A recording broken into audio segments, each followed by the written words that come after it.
Everyone, as you all know, we are discussing the chapter living organism, their habitat and characteristics. In previous class, we have discussed about the adaptation of plants and animals, and in today's class, we will discuss about characteristics of organisms. We went on a journey through different habitats and discussed many plants and animals. बेटा आप अगर आप कभी किसी journey में गए होंगे तो आपने देखा होगा अलग अलग हैबिटेट्स को देखा होगा कि जहाँ पर प्लांट्स और एनिमल्स क्या करते हैं, सर्वाइव करते हैं, रहते हैं.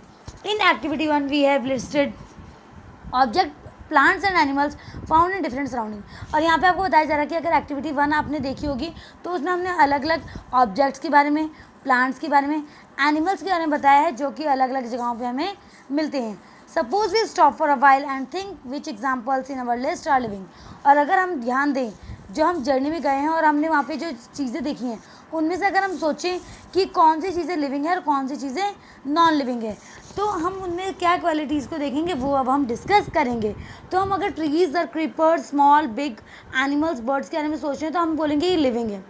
और अगर जो भी ऑब्जेक्ट होंगे जो मूव नहीं कर सकते, जो कुछ वर्क नहीं कर सकते, तो हम उन्हें क्या बोलेंगे, नॉन लिविंग बोलेंगे.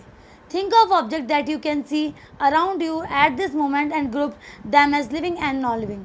अगर आप अपने कहीं, आप जहाँ बैठे हैं बेटा, अपने आसपास चीज़ों को देखिए और वहाँ पर जज कीजिए कि कौन सी चीज़ें लिविंग है और कौन सी चीज़ें नॉन लिविंग है.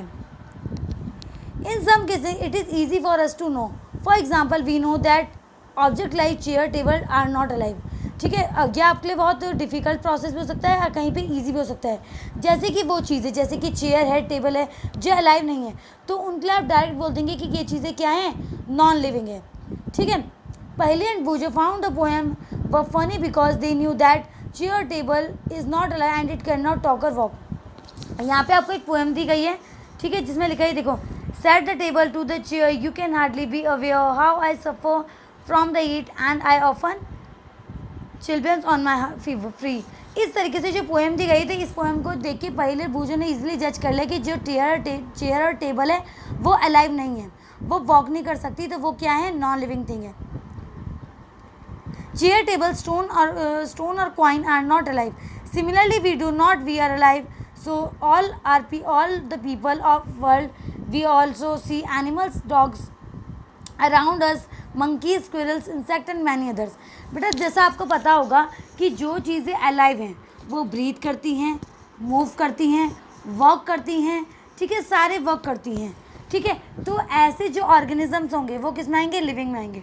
और जो चीज़ें क्या नहीं करती, ना ब्रीथ करती है, ना वॉक करती हैं, ठीक है, ना ही क्या करती है, ग्रो करती है, तो वो चीज़ें क्या होंगी, हमारी नॉन लिविंग थिंग होगी. How do we know that something is living. अब यहाँ पे क्वेश्चन पूछा जा रहा है कि हमें कैसे पता चलता है कि कोई कौन सी चीज़ लिविंग है और कौन सी चीज़ नहीं.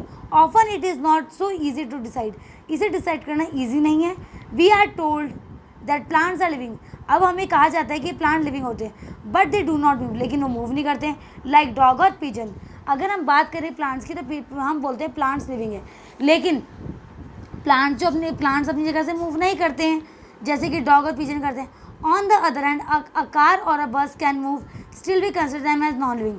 जबकि अगर हम दूसरी तरफ देखें तो कार और बस क्या है, वो मूव करती हैं, लेकिन तभी भी हम उनको क्या बोलते हैं कि वो नॉन लिविंग है. Plants and animal to grow in size with me. अब आपने देखा विद टाइम, आपने देखा होगा कि जो प्लांट्स और एनिमल्स है वो साइज़ के अकॉर्डिंग क्या करते हैं और टाइम के अकॉर्डिंग क्या करते हैं, ग्रो करते हैं. But then at the time cloud in the sky also seem to grow in size. ठीक है, और यहाँ पे बताया जा रहा है कि ऐसे तो हम बोलेंगे कि प्लांट और एनिमल ग्रो कर रहे हैं, तो ऐसे तो क्लाउड्स भी ग्रो करते हैं. Does it mean that clouds are living. तो इसका मतलब है कि क्लाउड्स लिविंग है, no. So how do we distinguish between living and non living things. तो यहाँ पे बेटा बोला जा रहा है कि आप कैसे पता लगा सकते हो कि कोई चीज़ क्या है, लिविंग है या नॉन लिविंग है. You are a wonderful example of living being. अगर आप खुद को देखें तो आप सबसे बड़ा एक वंडरफुल एग्जाम्पल है लिविंग बींग का. What characteristics do you have. आपके अंदर क्या ऐसी कैरेक्टरिस्टिक्स हैं. तो बेटे देखिए, सबसे बड़ी बात यह है कि हमारे अंदर क्या क्या कैरेक्टरिस्टिक्स है. सबसे पहली बात क्या है, हम क्या करते हैं, फूड लेते हैं. ठीक है, हमने पहले ही वो उसमें ही पढ़ा है चैप्टर 1 और 2 में कि जो लिविंग ऑर्गेनिज्म है वो क्या कहते हैं, फूड लेते हैं. उसके बाद फिर वो क्या करते हैं, ग्रो करते हैं. ठीक है, तो सबसे पहली बात, अगर हम किसी चीज़ को डिस्टिंग्विश कर रहे हैं कि लिविंग है कि नॉन लिविंग, तो हम ये देखेंगे कि वो खाना खाता है या नहीं खाता है, ठीक है। और ये फूड जो ऑर्गेनिज्म लेते हैं किस चीज़ के लिए लेते हैं, ताकि उनको क्या मिले, एनर्जी मिले और वो ग्रो कर सकें। दूसरी चीज़ जो आती है, ठीक है, वो है कि जो ऑर्गेनिजम्स है वो ग्रोथ को शो करते ही नहीं। अगर कोई ऑर्गेनिज्म ग्रोथ को शो कर रहा है तो इसका मतलब वो क्या है, वो लिविंग है। जैसा आपने देखा होगा कि जब जब एक इन्फेंट मतलब एक बेबी अगर पैदा होता है, उसके बाद फिर वो खाना जब खाता है, सब कुछ लेता है, तो ग्रो करता है, फिर थोड़ा और बड़ा होता है, फिर वो टीनेजर एज में आता है, उसके बाद वो यंग बनता है, फिर एडल्ट होता है, ठीक है। इस तरीके से जो पूरा प्रोसेस करते हैं ओल्ड हो जाता है। तो इस तरीके से पूरा प्रोसेस चलता है। अगर आपने देखा होगा तो अगर हैन के बच्चे को देखा होगा तो पहले हैन अगर देती है तो क्या देती है, एग देती है, फिर उसे हैच करती है, उसके बाद उसमें से बेबी निकलता है, फिर वो बेबी बड़ा होता है, फिर वो एडल्ट बन जाता है। तो अगर हम किसी को डिस्टिंग्विश कर रहे हैं लिविंग और नॉन लिविंग में, तो हम सबसे पहले कैरेक्टरिस्टिक्स का देखेंगे कि वो फूड खाता है या नहीं खाता है। दूसरा हम क्या देखेंगे वो ग्रोथ शो कर रहा है या नहीं शो कर रहा है। तीसरी चीज़ हम देखेंगे कि वो ब्रीथ कर रहा है या नहीं कर रहा है, यानी कि रेस्पायर कर रहा है या नहीं कर रहा है, ठीक है।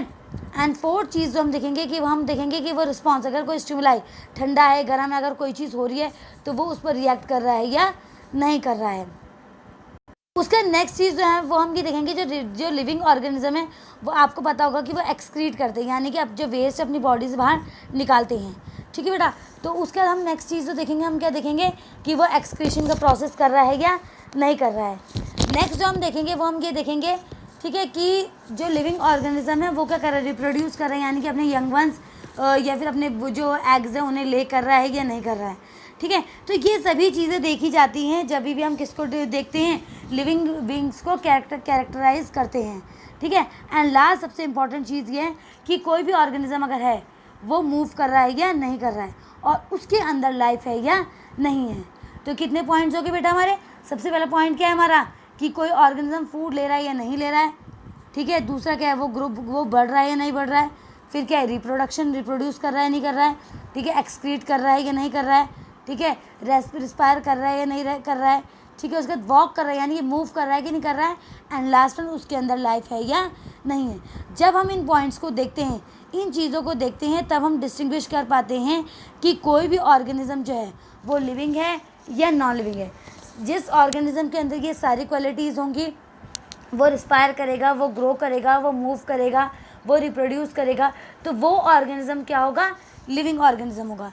और वो ऑर्गेनिज्म जो ना ही वॉक करेगा, ना ही रिस्पायर करेगा, ना ही रिप्रोड्यूस करेगा, ना ही एक्सक्रीट करेगा और ना ही मूव करेगा, वो क्या होंगे, हमारे नॉन लिविंग ऑर्गेनिज्म होंगे। ओके। इन्हीं सभी चीज़ों को देखने के बाद लिविंग और नॉन लिविंग थिंग्स में डिफरेंसेस किए जाते हैं कि कौन सी चीज़ लिविंग होगी, कौन सी चीज़ नॉन लिविंग होगी। अब आपको पता होगा कि जैसे प्लांट्स हैं, एनिमल्स हैं, या फिर ह्यूमन बींग्स हैं, ये ग्रो भी करते हैं, ठीक है, रिस्पायर भी करते हैं, एक्सक्रीट भी करते हैं, ये सारे प्रोसेस करते हैं। एक्सेप्ट प्लांट्स मूव नहीं करते, लेकिन वो ग्रो करते हैं, तो वो क्या हैं, लिविंग बींग्स में आते हैं। उसी तरीके से कार है, बस है, स्कूटर है, या क्या बोलते हैं, हमारे घर में कोई रेफ्रिजरेटर है, टेलीविज़न है, तो ये चीज़ें इनमें से कोई भी प्रोसेस नहीं करती, ना ही वो रिस्पायर करती है, ठीक है, ना ही वो रिप्रोड्यूस करती है, ना ही वो एक्सक्रीट करती है, ना ही वो मूव करती है। तो ये सभी चीज़ें क्या हैं, हमारी नॉन लिविंग थिंग में आती है। तो बेटा ये हमारा पूरा चैप्टर था। इस चैप्टर में हमने क्या करा, पहले हमने ऑर्गेनिजम्स को देखा, उनके हैबिटेट को देखा, फिर हमने देखा वो किस तरीके से उन्होंने अपने आप को अपने अंदर कैरेक्टरिस्टिक्स लाए, चेंज किए, जिससे वो जिस एनवायरनमेंट में वो अडेप्ट कर पा रहे हैं। हमने प्लांट्स को देखा कि वो कैसे अडेप्ट करते हैं, ठीक है, मतलब टेरेस्ट्रियल प्लांट्स को देखा, टेरेस्ट्रियल हैबिटेट्स को देखा, फिर हमने वाटर मतलब एक्वेटिक हैबिटेट को देखा, एक्वेटिक प्लांट्स और एनिमल्स को देखा कि किस तरीके से उन्होंने अपने आप को मॉडिफाई किया है इस एनवायरनमेंट में रहने के लिए, ठीक है बेटा। तो इस तरीके से अभी तक हमने डिस्कस किए काफ़ी सारे पॉइंट्स, ठीक है, जिसमें हमने देखा कि जो फिशेस हैं, ठीक है, वो गिल्स के थ्रू ब्रीथ करती हैं, ठीक है। जो प्लांट्स है वो क्या करते हैं, वहाँ पे जो उसमें जो प्लांट्स है वो क्या करते हैं, उसमें उनकी जो स्टेम होती है वो कहते हैं पतली, मतलब बहुत थिन होती है, ठीक है, मतलब वो खोखली होती है, ठीक है। इस तरीके से हमने उनके अडेप्टेशन के बारे में पढ़ा। फिर हमने ये देखा कि जो लिविंग ऑर्गेनिज्म है और नॉन लिविंग ऑर्गेनिज्म है वो किस तरीके से हैं और वो किस तरीके से क्या कर रहे हैं, मतलब होते हैं, ठीक है बेटा। और यही था हमारा कैटेगराइजेशन, ठीक है, डिस्टिंग्विश मतलब डिफरेंसेस हमारे, ठीक है, लिविंग बीइंग और नॉन लिविंग के बीच में। आपको पता है कि लाइफ बहुत ब्यूटीफुल है, हमें इसे अच्छे से क्या करना चाहिए, हमें इसे अच्छे से क्या करना चाहिए, हमें इसे अच्छे से जीना चाहिए, ठीक है बेटा। That's all for today, thank you everyone.